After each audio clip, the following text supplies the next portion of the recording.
Okay.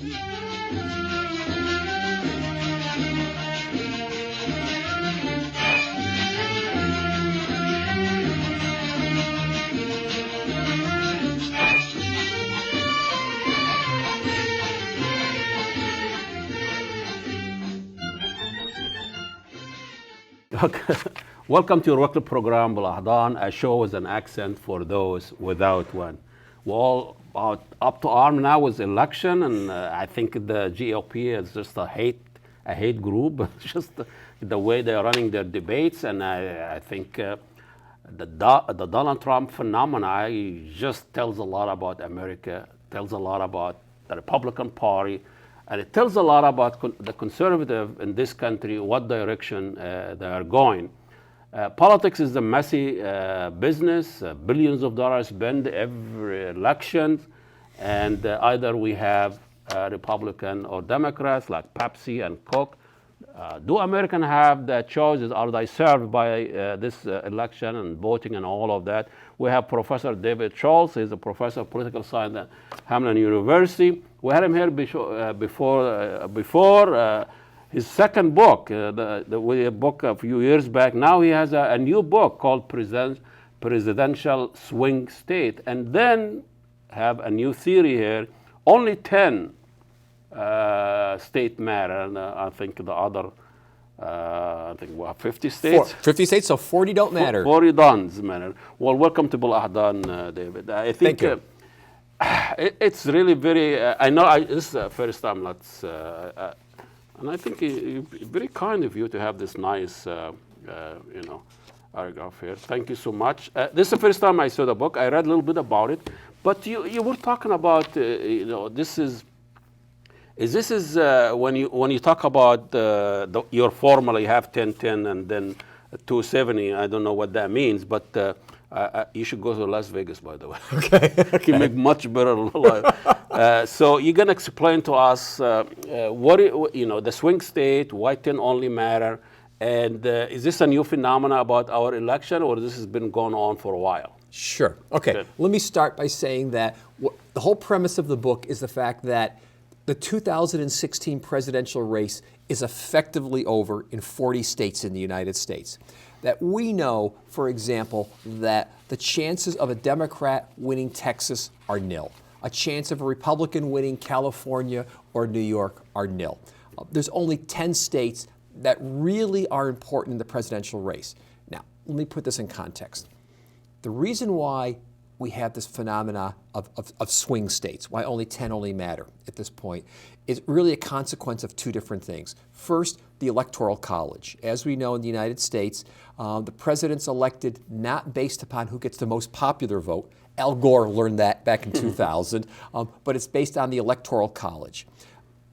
To win the Electoral College, you need 270 electoral votes to be able to do that. Now, in almost all the states in the United States, the states allocate the electoral votes winner take all. Whoever gets the most popular vote in Texas wins that state. And because of the fact that in 40 out of 50 states, either they're overwhelmingly voting Democrat or overwhelmingly voting Republican, those states are settled. We can tell you right now who's going to win those 40 states. What we've seen since 1988, the last 7 presidential races, is how a small group of states, roughly 10 states, are really the ones where which will decide who wins the presidency. And we know their names. We know, and we've seen them from the news. It's the Ohios, it's the Floridas, it's the Colorados, it's the Virginias. It's states like that are the real critical ones. So, how is this different than blue and red states? It seems like when you look at the American map, there's a lot of reds. There's a lot of reds but out there. But they're mostly empty or something. That's right. Yeah, the red states, which we refer to as the Republican ones, are states that are solidly Republican, and they're going to vote for the Republican nominee, whoever it may be, pretty likely. The blue states, which tend to be more West Coast, East Coast, some Midwestern, the more urban industrial states, are going to go for Democrats. But there's this small group of states where there is neither overwhelming number of Republicans or Democrats. They're both roughly in parity in terms of their strengths. Yeah. And there's enough people who we call independent voters, voters who are either in the center, who they're not sure how they're going to vote for, or they're far left, far right, and may or may not vote. And that's about 10% of the population.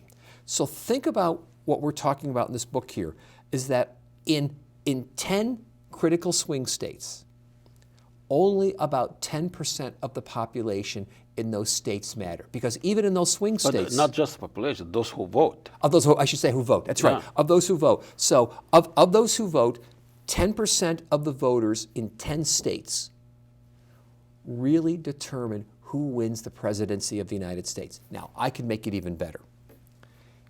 Think about some states like, let's say, Ohio and Florida, two of the most important swing states. And by the way, those will be the states where candidates visit, where all the political advertising will appear. Those will be the brunt of where all the activity is. States like California, Texas, New York, even Minnesota, the presidential candidates, they'll never visit. They'll never come here. But in Ohio, for example, and in Florida, we'll pick two counties. In Florida, there's Hillsborough County, which is where Tampa Bay is. Generally, whoever wins Hillsborough County wins Florida. Same thing in Ohio. Hamilton County, Ohio, is where Cincinnati is.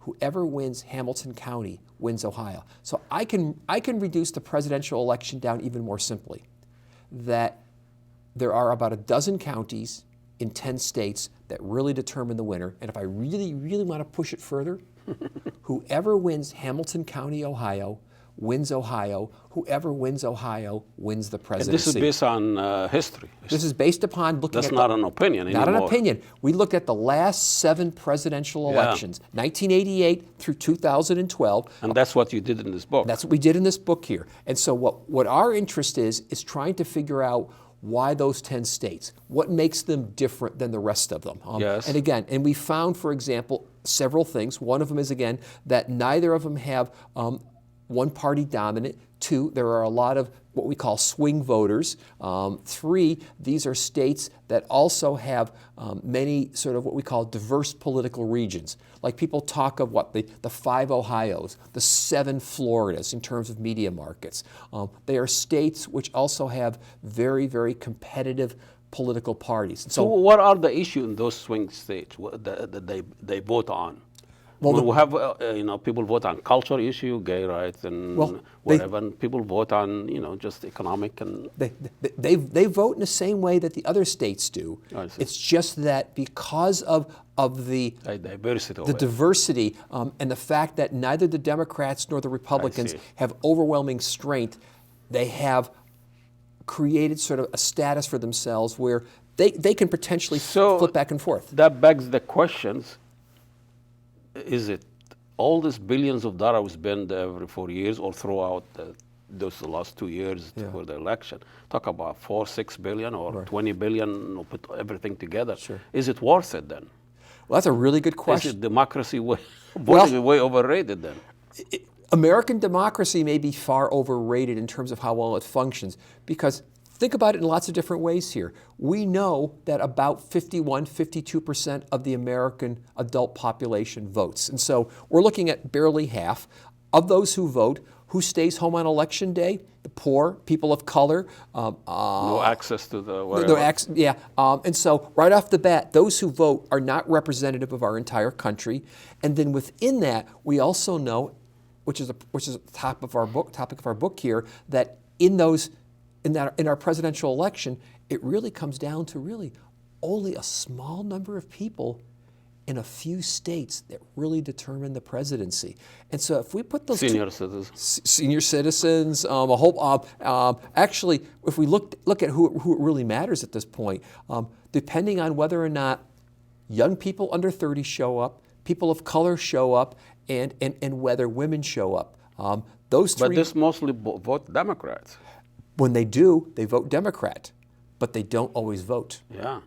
And so we're really thinking about it in terms of saying we really don't have many swing voters. We have voters who decide to vote or not I vote, see. as opposed to actually swinging. And the same thing, we have some people who are on the far left and far right. They may just decide not to vote because they don't find Clinton doesn't represent the sure. the left that much. Yeah. I mean, Clinton. 20 years ago, Clinton would have been a wonderful. Now would have been. I was going to say would have been a wonderful mainstream Republican. She is. I mean, she's essentially a Wall Street Republican running as a Democrat. And a hawk and military and all of that. Exactly. Yeah. So now what's her issue now? How can stand up for Sanders? I mean, how she differentiate herself from Obama? Right. And how she differentiate herself from the socialist, Jewish, whatever Sanders that comes up very populist and all of that. Is that a challenge for her, or she is the darling of the establishment? Well, let's say, first off, she is the darling of the Democratic establishment, and I think her strength is the fact that she has the same strengths that she had 8 years ago, where she has most of the Democratic leadership lined up behind her. For example, Deborah Wasserman Schultz, no relationship, is the chairman of the Democratic National Committee and has structured to have the Democratic debates few in number and appearing on Saturday nights. Well, who's watching a presidential debate on a Saturday night? Nobody is. Additionally, we've got across the country party chairs who are supposed to be neutral supporting her. So she's got the strength of the Democratic establishment supporting her, and the ability of her to be able to defeat Sanders shouldn't be a surprise. Sanders is a socialist. He is an independent senator in Vermont running in the Democratic Party. He's crashing their party. And I'm not surprised at all that the Democrats are taking the action against him. Now, how does Clinton distinguish? Do they have to allow him to run as a Democrat? Because they can allow him to do that because he meets the ballot access and eligibility rules across the country. Okay. And so they haven't quite figured out how to keep him out of the party yet. Okay. And so at least in theory the party is open. Okay. Now, how does Clinton distinguish herself from Sanders? It's simple. She's not claiming to be a socialist. In fact, and I think it was the first presidential debate, where Sanders talks about his democratic socialism, and she says, I think Clinton said something to the fact of, well, we're not Denmark or something like that. And she drew a clear line in the sand. And so for her, the distinction is really pretty easy. In terms of how she sets herself up in terms of distinguishing herself from Obama, well, she's becoming more of a hawk. Clearly, one of the things that she's saying is in terms of like Syria and the Middle East, is that she's far more supportive of more interventionist, military interventionist policies. She's a bombing lady. Yeah, she is. I mean, the thing is, in that sense, the distance between her and the Republicans, who all seem to want to bomb. What is it? Ted Cruz wants to carpet bomb, the Middle East at this point. I mean, the difference between her, Trump and Cruz and the rest of the Republicans is almost indistinguishable. Well, I mean, when you look at the really difference between the two parties, still difference not that great. It's not. I mean, so why? And that's why there's a lot of debate and a lot of money spent. Right. When the two parties are too close, you have to spend a lot of money and a lot of resources to try to manufacture differences. Exactly. I was going to say, I've taught over in Europe now, I think every year since 2007. So I go back every year and teach, and I was teaching over in Europe earlier in 2015, and I explained to my students over there and said that by European and world standards, the differences between the Democratic and Republican parties are almost nil. Yeah. I mean, we don't really have a labor socialist party. We don't have a real sort of conservative party. I mean, I was going to say we don't have a party like Le Pen, although it seems to be emerging now with Donald Trump. Yeah. But France has Le Pen, has like what is it? Hungary has Orban, which is essentially a neo-Nazi. And they still have Communist Party, Social Party, that pulled the Democrats to the left. Exactly. But we don't really have that in this country. at this point, and instead the differences between the Republicans and Democrats are a difference between two parties that are both basically pro-business, pro-capitalist free market. Pro-wars, pro-intervention. Exactly. It's two political thugs. I know this is a harsh word. Yeah. Just two political thugs that take turns. Yes. And they just manufacture difference and debate and all of this. Yeah. But I think there is somebody behind this that run this, when there is a politician elected, it's a done deal. He's going to execute whatever. Yeah. But let's talk about... and I just want to say one thing on that, because we don't talk about it in the book here, why it's over in 40 states. But you could argue that why it's over in 40 states, why there's not much difference between the Democratic and Republican parties, gets at a basic notion here that business in America gets to convert its resources over into political resources, that we have parties that can take contributions, and they do, from Wall Street, from the bankers, from the rich, and because both parties are essentially taking money from very similar sources, should it surprise us that there would be a convergence towards a similar set of ideologies? It shouldn't. There is a lot of debate in the Middle East about political Islam. Mm-hmm. And you see this Arab dictators come and take over, oppress their own people, and ask for, fighting political Islam. But under the, kind of umbrella of I'm fighting political Islam, Sisi will stay in power no matter how many, how much human rights violations, civil rights, and all of that. Same the Gulf area and all of that.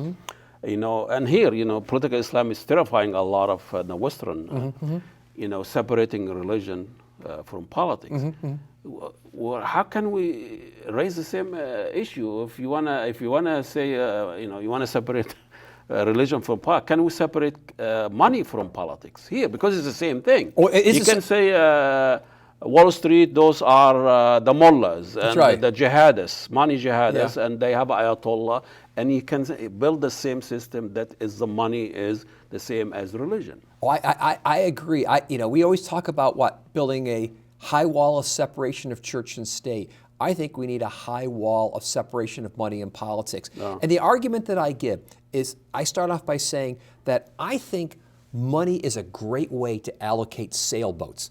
If I got a sailboat and I want to sell it, and whoever gives me the most amount of money for it, great. God bless America, I like to say. And I think money is a great way to allocate sailboats. Well, it's a capitalist system. Capitalist system. But should money be the way to allocate political power and authority in the United States or any place in the world? I say no. In the same way that I'd also say money shouldn't determine who gets health care. Money shouldn't determine who ultimately, at the end of the day, eats.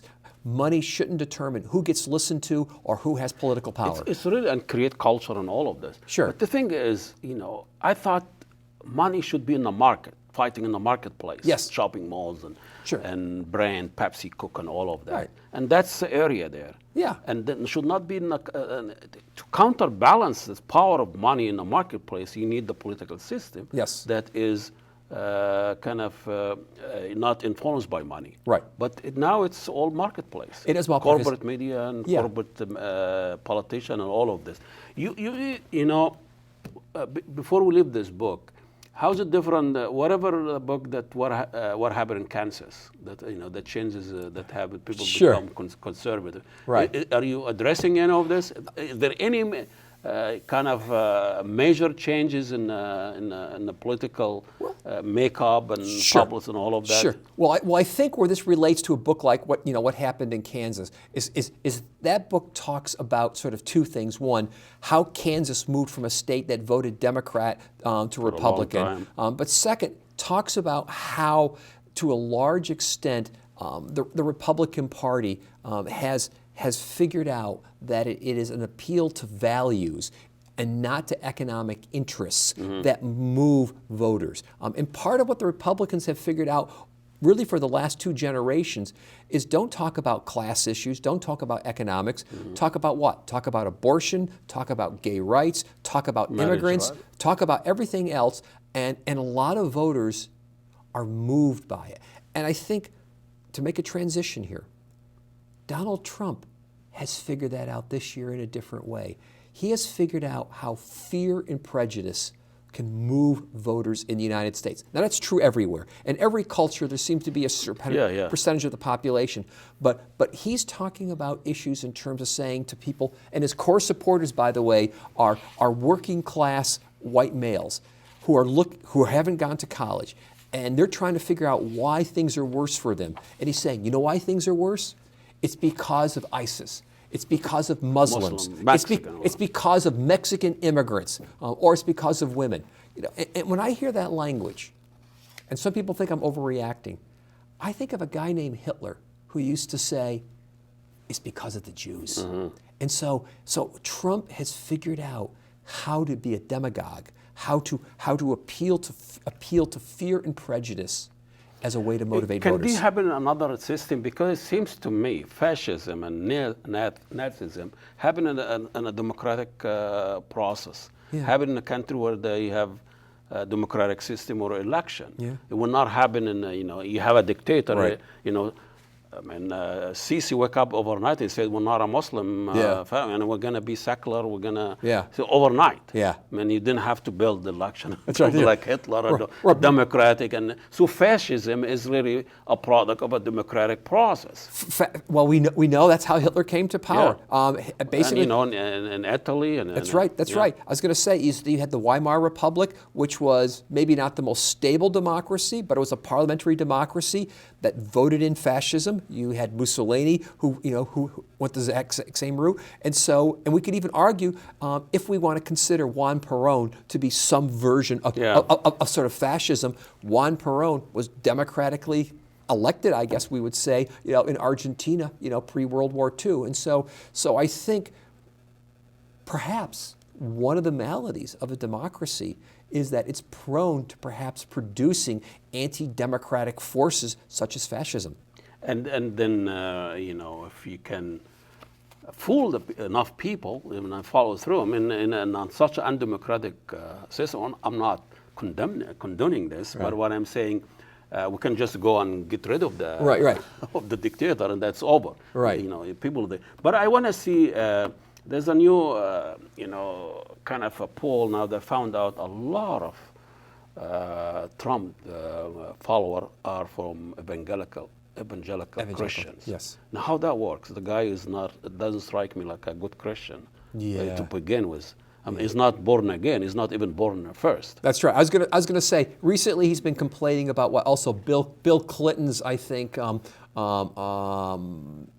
relationship with women. Yeah. We have to point out, I think, what is it now? Trump has had, 5 marriages or something? And they all they came are, from, hyphenated Americans. That's right, exactly. So I wouldn't exactly say that Trump has a noble record in terms of working with them. But no, there is a linkage between faith and free enterprise in America. Mm-hmm. That somehow we say God bless America, and that also means God bless America in terms of free enterprise. Mm-hmm. And I say that because for a lot of fundamentalist Christians who are also politically conservative, and I think they go hand in hand with one another, it's an endorsement of Christianity and capitalism together. Mm-hmm. And in fact, the Trinity for them would be Christianity, capitalism, and the Constitution. And that is the faith. That's the scary stuff. It is the scary. This is how fascism come. Yeah, it is.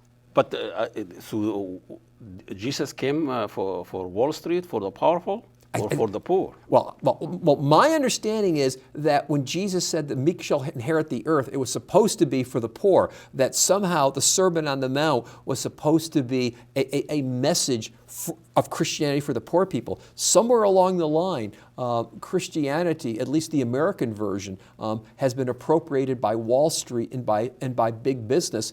And I guess what's good for GM is good for God, and what's good for God is good for GM, or something like that.